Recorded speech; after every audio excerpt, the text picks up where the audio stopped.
What's up, guys? Welcome back. So today, if you guys were in the Discord, you've probably noticed that at what was that, like 7:45 a.m. Eastern Standard Time, I pretty much was done trading. I went to the park, played basketball for like 60 minutes, which I am atrocious at, but it was fun. Just get outside a little bit. And the reason for that is yesterday I was up nicely. Traded a really good front side move, and then I somehow went on the rest of the day to basically end the day down $1,000, just give back all my profits and then some. So today, what I wanted to do was basically the same thing as yesterday, but without the second half. So I traded the front side move, which we had today, and there wasn't that many nice tickers pre-market, so I wasn't really super excited to begin with. And then I just said, you know what, I'm done, I'm gonna walk away. And what I'm really thinking about doing, so I'm gonna go to the charts in a little bit and review that trade with you, but more than just reviewing that ticker and that trade or those trades, I want to talk about something I want to try out here, a little bit of a social experiment. And that's basically saying, okay, typically or historically, we should say August is a slower month. Now with Corona last year, August was actually quite a hot month. But let's just say August, maybe a little bit slower. This could be the good time to do a little bit of a social experiment. And that's, or not maybe social, but a personal trading experiment. And that's pretty much trade the front side and then just wrap it up right there. So let's see if I can go ahead and do that. Now, if it's a really hot day and there's a lot of good tickers and market opens looking good, I'll probably consider trading two front sides. But on most days, especially any sort of day we don't have any clear lead gappers or nothing much over 40, I want to trade the first front side move and then wrap up. Now, if you don't know what front side is and you don't know, what does it mean to just stop trading and blah blah blah, I'll give you guys a really, really good example, but a lot of videos on this channel really go over the front side pattern. So if you just, YouTube Alex Winkler front side trading or something like that, you'll find a bunch of videos to explore on your own time. But let's switch to the screen here, to the trading screen, and then talk about the ticker we traded today, talk about the front side, and then talk about why I decided to walk away when I did as well. Not just, why I walked away, because I didn't want to repeat yesterday, but when did I know to stop? So ERYP, this is the ticker we went ahead and traded today. And here I have my watch list. So let's just summarize what happened. So yesterday was a super sloppy day for me. I was finally back in the office and ready to trade, but market was not showing any good opportunities.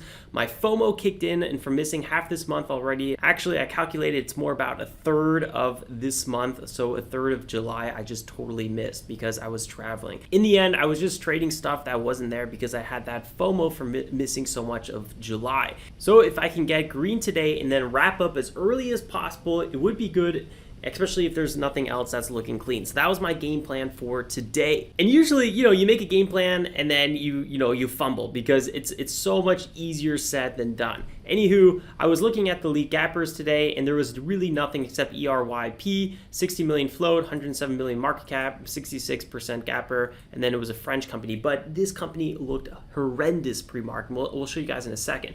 They did have a fast track approval. That's good catalyst. I do like that catalyst. Then they did have a huge daily descending wedge breakout pattern, which I'm a big fan of. However, the 70% plus pre-market sell-off was a big red flag to me. That was like a big yikes moment. But I was thinking, okay, well, maybe we'll see a dead cat bounce. Either way, 6.5 is currently big support. So let's go ahead and wander over to ERYP. Let's go. It's already up. So this ticker, let's go actually on the larger chart here. And yeah, this is the 5 minute. So this ticker, boom, news comes out, extended hours yesterday, but then it just sells off wickedly around 72%. And it wasn't until it started popping up where I was like, all right, this is getting back on a kind of short-term front side. And what I mean by a short-term front side is let's say you zoom in here, this is technically over these this high, so this is a new front side. Even though if you zoom out here, it's still maybe technically ranging between $6.5 and $10. So technically this is a ranging pattern, but if you really zoom in a little bit more, it's a front side. So I was trading that short-term front side. So let's now zoom in a little bit more. I'll put this back to daily. I'll put the 5 minute here, zoom out, zoom in a little bit on the 5 minute. And let's zoom in here on the 1 minute nicely. So, whoops, what just happened there? Okay, so this ticker, 7 a.m., starts opening up right here, and then this ticker right away just zooms 13-14% to the upside. I didn't get any of that. I was not really ready for ERYP to make some sort of move. that fast. I thought, okay, we might start creeping up here. I had my limit order ready to go, but I didn't pull the trigger just yet. So okay, that's one thing. Now this ticker starts, crawling up again. I'm like, okay, so this was not just like a quick move and it's gonna fall off a cliff. There's clearly buyers here. VWAP came in. So this is when I started getting aggressive. Did a little bit of a pullback trade here.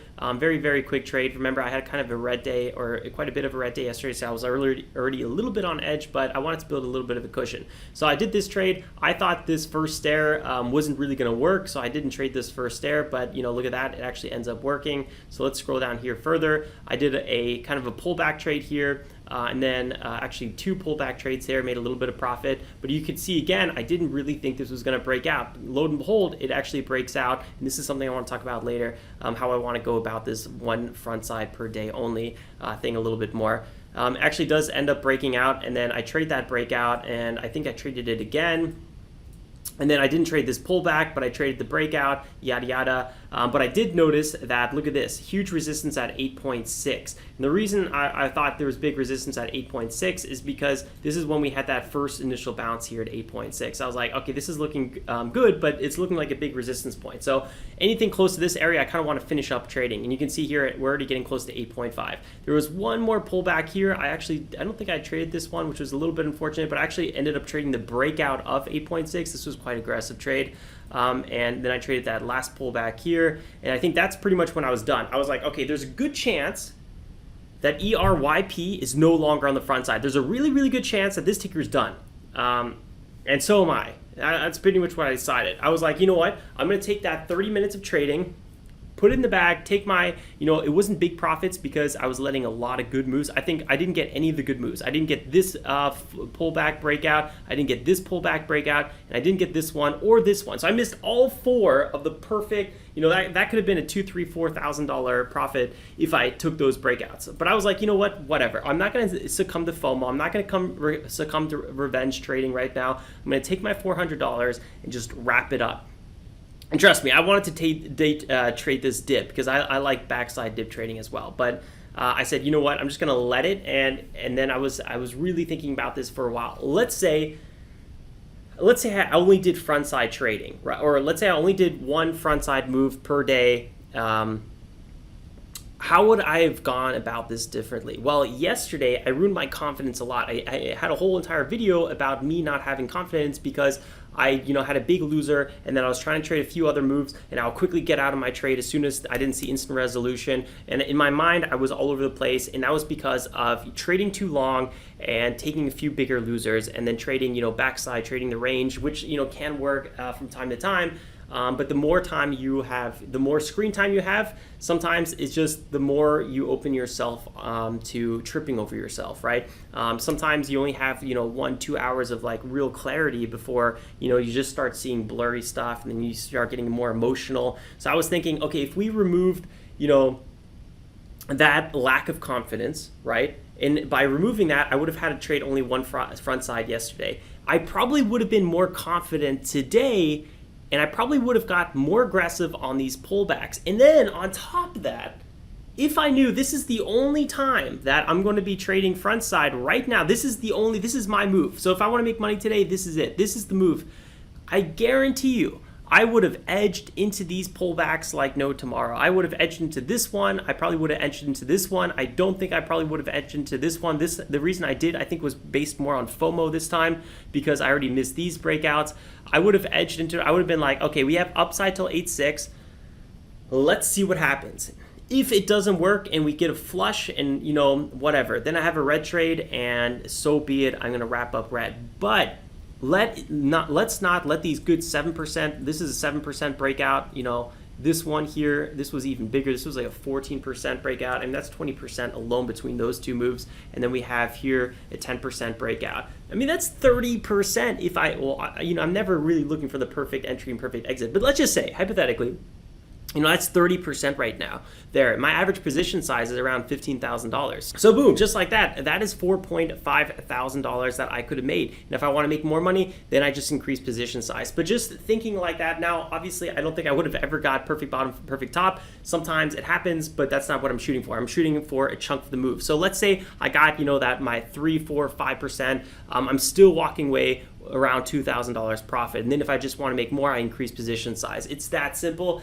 So let me recap. Basically, I'm trading less, which allows me to have less emotional fatigue, make red trades, and then lose my confidence for future trading. 2, I'm getting aggressive on the front side. So right now I'm losing a lot of these good moves because I'm like, okay, well, we have all day, or let me not make a mistake, or I'm like, I'm just not really taking advantage of the front side move. And if I know this is my one opportunity, I'm going to get much more aggressive. And then 3, I really, really do think by having more time off, will allow me to kind of relax emotionally, be more mentally and physically chilled out, and then I'd probably take advantage of these opportunities even more, because I know the last 2 years with all the streaming, or almost 2 years, sometimes I was just a little bit burnt out in terms of like, oh man, okay, let me get aggressive on this move, because sometimes I'm like, well, we're gonna be here for like 2 hours, so let me let's not rush it, right? So I kind of want to get past that a little bit and be like, let's get aggressive,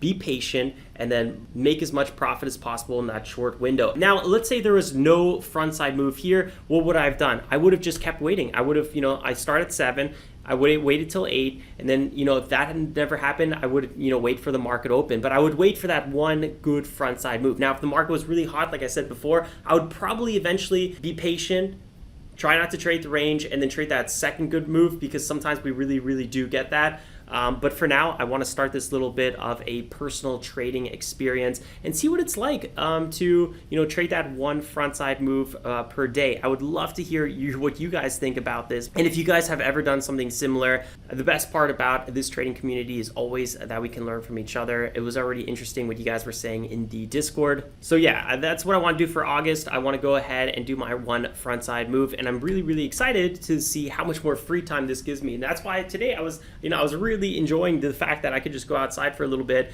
and relax and enjoy the weather, because it was really nice weather today. And who knows, because yesterday if I could have done the same thing and walked away with nice profit, but instead I worked longer and made less money. So it's a little bit about that concept as well. Let's see what this brings. Who knows, but we're going to be analyzing the statistics a heck a lot more next month and try to see what we can learn from this. I would even want to build some specific statistics in Trade Journal so we can learn a little bit more on this exact style of trading. So I want to be able to pinpoint certain times. Anyway, guys, I'm happy that we were able to talk about this. I'm really excited going forward with it. Don't forget, next week, I think on Tuesday, we're going to have a live stream recapping all of July like we always do. I think it's always the first Tuesday of the month. We do our monthly recap, so I'll see you there on that live stream. Otherwise, guys, don't forget to drop a like on the way out. It's the easiest way to support the channel. Subscribe if you're new. We'd love to see you in the comment area and in the Discord. And like always, stay safe and make some awesome trades. Ciao, ciao, guys.